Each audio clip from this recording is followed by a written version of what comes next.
हाँ जी दोस्त, एक बड़ी बेहतरीन वीडियो है थोड़े वास्ते कि गिला भी है, शिकायत भी है। अक्सर फार्मर, अक्सर पोल्ट्री सुपरवाइजर हजरात सारे पिछे तुसी गड्डी वेख रहे हो, ट्रक इस गर्मी दे विच ट्रक लिआंदे ने फार्मां दे उत्ते फील्ड लैके, खास कर तकरीबन हर फार्म ते फील्ड ट्रक्कां दे अंदर जांदी है। एक तो इस पहले तुसी गेट दे अंदर नहीं होण दिंदे और बाहर तपदी धुप्प दे विच बहुत ज़्यादा गर्मी दा बहुत ज़्यादा टैंपरेचर हुंदा जिहदे तुसी इन्हां बाहर गेट तो खड़ा करदे हो। ना इन्हां नूं तुसी ठंडा पानी दिंदे हो, ना ही तुसी इन्हां कलूनी च आण दिंदे हो, तो ना ही तुसी इन्हां नूं कोई चाय पानी देंदे हो।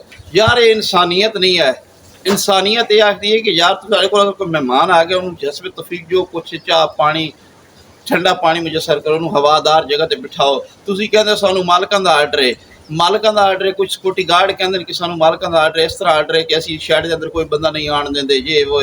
यार जदों फील्ड वाली गड्डी शैड दे अंदर इन होंदी है उस टाइम क्यों आण दिंदे ने, एंट्री करदे हो?